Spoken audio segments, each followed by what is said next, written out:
Hello everyone. I hope आप सभी अच्छे होंगे। और आज हम पॉलिटी का जो चैप्टर है जिसमें फंडामेंटल ड्यूटीज़ हैं, आज उसको हम पढ़ेंगे और देखेंगे कि किस प्रकार से ये रिलेवेंट है हमारे एग्ज़ाम्स के लिए।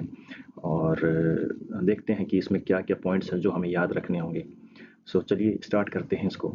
सो ये भी आपका मोस्ट इम्पोर्टेंट चैप्टर है जिसमें आपके काफ़ी सारे कॉम्पिटिटिव एग्जाम्स में आते हैं, जैसे कि एसएससी हो, चाहे यूपीएससी हो, चाहे या अदर एग्जाम्स हो। सो इसका रिलेवेंस काफ़ी ज़्यादा है और वेटेज भी है। सो चलिए स्टार्ट करते हैं।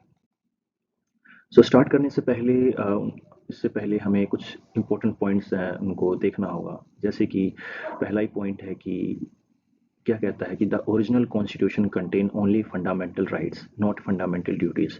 सो कहता है कि भाई जो हमारा ओरिजिनल कॉन्स्टिट्यूशन था उसमें सिर्फ फंडामेंटल राइट्स ही थे, उसमें फंडामेंटल ड्यूटीज़ नहीं थी। जो मूलभूत हमारी कर्तव्य जिसे हम कहते हैं वो हमारे नहीं थे। वो हमारे इमरजेंसी के दौरान 1976 में 42nd कॉन्स्टिट्यूशनल अमेंडमेंट एक्ट के तहत इसको जोड़ा गया था, जो कि मैं आपको आगे स्लाइड्स में बताऊंगा। अब जैसे मैंने कहा कि 1976 के अंदर जो है हमने यूएसएसआर से इंस्पायर होके जो फंडामेंटल ड्यूटीज़ है उसको हमने अपने कॉन्स्टिट्यूशन के अंदर ऐड किया। फिर एक ऐसा देश है जहाँ पर सिर्फ फंडामेंटल ड्यूटीज़ जो है उनके कॉन्स्टिट्यूशन में मेंशन है, वो है जापानीज़ कॉन्स्टिट्यूशन के अंदर। सो जापानीज़ कॉन्स्टिट्यूशन एक ऐसा है जहाँ पर ये फंडामेंटल ड्यूटीज़ आपकी मेंशन है और लिस्टेड भी हैं वहाँ पर। सो इसके अलावा एक ये भी है, और एक स्वर्ण सिंह कमेटी उस समय गठित हुई थी फंडामेंटल ड्यूटीज़ से लेकर। सो उसने कहा कि भाई ये टैक्स जो है, पेइंग टैक्स को भी हमें फंडामेंटल ड्यूटीज़ में इंक्लूड करना चाहिए, और वोटिंग इलेक्शन के अंदर करना उसको भी इंक्लूड करना चाहिए, लेकिन इसकी जो सिफारिशें थी उसको नहीं माना गया। सो नॉट इन, तो इसलिए उसको इंक्लूड नहीं किया गया। सो जो फंडामेंटल ड्यूटीज़ जो है आपकी वो हेल्प करती हैं कोर्ट को एग्जामिन करने में कि जो कानून है वो कॉन्स्टिट्यूशनली वैलिड है कि नहीं है। सो ये भी काफ़ी इंपॉर्टेंट हो जाता है। इसके अलावा ये जो आपके मौलिक कर्तव्य हैं या फंडामेंटल ड्यूटीज़ हैं वो सिर्फ आप सिटीजन्स के लिए होते हैं, ना कि फॉरेनर्स के लिए हैं।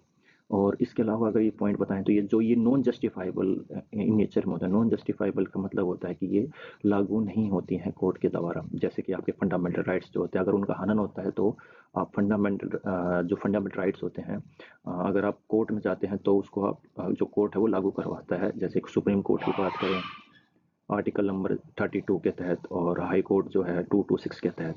लेकिन हाँ, पार्लियामेंट जो है इनको इन्फोर्स कर सकती है, अगर वो कानून बनाए, कानून के द्वारा तो करा जा सकता है। और मैंने कहा कि भाई duty to pay the tax and duty to vote वो पार्ट नहीं है आपके फंडामेंटल ड्यूटीज़ का। सो इनको रिमेंबर करना, और ये काफ़ी ये जो पॉइंट्स हैं ये पूछे जाते हैं आपके एग्ज़ाम्स में। सो अब आते हैं हम फंडामेंटल ड्यूटीज़ पे। सो सबसे पहला बात करें कि भाई पहले to provide opportunities and education. So इसका मतलब ये है कि भाई जो है अवसर प्रदान किया जाए एजुकेशन, ताकि एजुकेशन ली जा सके। इसके अलावा अगर हम बात करें, जैसे ये पॉइंट है इसमें इसको इंक्लूड किया गया था। अगर मैं बात करूं 86 कॉन्स्टिट्यूशनल अमेंडमेंट एक्ट 2002 में, जब वाजपेयी जी की सरकार थी उस समय पे सर्व शिक्षा अभियान चलाया था कि जो 6 साल से लेकर 14 साल के बच्चे होंगे उनको फ्री एजुकेशन दी जाए। सो ये उसी से पॉइंट से रिलेटेड है। और हमें जो है टू स्ट्रीव टूवर्ड्स द एक्सलेंट, हमें जो है हमें बढ़ना है ताकि और अच्छा हमारे देश के लिए किया जा सके, एक्सीलेंस की तरफ हर से। इसके अलावा हमें जो अपनी जो पब्लिक प्रॉपर्टीज़ हैं उनको नुकसान नहीं पहुंचाना है, उनको सेव करना है। और एक साइंटिफिक टेम्पर एक हमें डेवलप करना है, हमें अपनी पीपल्स में, हमारे अपने लोगों में, ताकि ये वैज्ञानिक तौर पे वो सोच सकें। और ह्यूमैनिज्म, मानवता की ओर हमें बढ़ना है। हमें इन्वायरमेंट को भी प्रोटेक्ट करना है, ये भी फंडामेंटल हमारी ड्यूटीज़ है, हमारा मूलभूत कर्तव्य है कि हम जो है अपने नेचर को बचाएं। और यहाँ तक कि एक to to value the preserve the जो हमारी हेरिटेज हैं, जैसे हमारे जो भी मोन्यूमेंट्स हैं उनको भी उनको प्रिजर्व किया जाए। और हमें to promote harmony and brotherhood. So एक टू हारमोनी का मतलब होता है कि पीस स्टैब्लिश करना, और एक स्पिरिट है, एक सेंस जो है ब्रदरहुड की, भाईचारे की, उसको जागृत करना। और हमें अपने कंट्री को बचाना है, तब भी अगर कहीं मुश्किल आए तो हमें तत्पर रहना है कि हमें अपने देश को बचाना है। सो टू प्रोटेक्ट और uphold the sovereignty and unity, और हमें एक तो यूनिटी और इंटीग्रिटी बनाए रखना है ताकि हमारे देश की जो है अखंडता और जो एकता है वो बनी रहे, और हमें जितने भी हमारे नेशनल आइडियल्स हैं उनको चेयर्स करना है, उनको फॉलो करना है, ताकि जैसे भगत सिंह है या फिर जो हमारे आइडियल्स हैं उनको फॉलो करना है, जो भी उन्होंने रास्ता दिखाया, और हमारे जो नेशनल फ्लैग हैं, जो एंथम है, उनकी रिस्पेक्ट करनी है, उनका आदर करना है। सो ये हमारी फंडामेंटल ड्यूटीज़ हैं जिसको आपको याद रखना है, और हमें अपने जीवन के अंदर भी इसको इंक्लूड करना है। अब आते हैं स्वर्ण सिंह कमेटी, क्या-क्या उन्होंने रिकमेंडेशन दी थी। देखिए, उन्होंने कहा, जब ये गठित हुई थी 1976 में, 77 में, जब इमरजेंसी का टाइम था, उस समय पे इंदिरा गांधी जी जो थी पीएम थी। सो उन्होंने कमेटी बैठाई कि भाई क्या-क्या जो है फंडामेंटल जो है ड्यूटीज़ होनी चाहिए पीपल्स की। सो उन्होंने इस कमेटी के तहत उन्होंने कुछ पॉइंट्स दिए थे जो हमने अभी पढ़े। अब 42nd, अब ये जो फंडामेंटल ड्यूटीज़ हैं, किस एक्ट के तहत इसको इंक्लूड किया गया था। 42nd कॉन्स्टिट्यूशनल अमेंडमेंट एक्ट 1976 के अंदर इसको एक्ट को इंक्लूड किया गया था, और इसको पार्ट 4A में इसको रखा गया।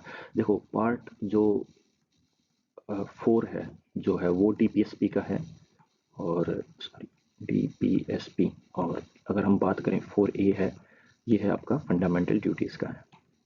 इसी में इनको इंक्लूड किया गया था, और कौन से आर्टिकल के तहत, 51A के तहत इसको रखा गया था। और जो कि हमारे 10, हम शुरू में हमें 10 फंडामेंटल ड्यूटीज़ थी, फिर प्रेजेंटली आज जो है 11 है। मैंने बताया कि 11 कौन से हैं, जो 86 जो कॉन्स्टिट्यूशनल अमेंडमेंट के तहत जो राइट टू एजुकेशन जो इसको इंक्लूड किया गया था, वही 11th है। और कमेटी ने सजेस्ट की थी कि भाई 8 फंडामेंटल ड्यूटीज़ होंगी उस समय। अब 42nd मैंने आपको बता ही दिया, जिसमें 2 को और इंक्लूड किया गया, जिसमें 10 हो गई, और अब उसके बाद 11 कब होती हैं, जब 86 कॉन्स्टिट्यूशनल अमेंडमेंट एक्ट को जोड़ा जाता है या फिर उसको इंक्लूड किया जाता है कॉन्स्टिट्यूशन के अंदर। और जो स्वर्ण सिंह कमेटी थी, उसने ये भी सजेस्ट किया था कि अगर कोई इसको फॉलो नहीं करता है तो उसको पेनल्टी या पनिशमेंट दी जाए for the non performance of the fundamental duties. ये थी आपकी fundamental duties. I hope that आपको समझ में आया होगा। बहुत ही सिंपल था, मैंने इसको बहुत सिंपल तरीके से इसको बताने की कोशिश की है, और सिर्फ इंपॉर्टेंट पॉइंट्स ही मैंने इसमें जो है डाले हैं, ताकि आपको रीड करने में आसानी हो जाए और ताकि आप इसको कर पाएँ। Thank you. I hope that आपको ये अच्छा लगा सेशन। मैं नेक्स्ट वीडियो जो है डीपीएसपी की डालूँगा, और उसके बाद मैं फंडामेंटल राइट्स की डालूँगा।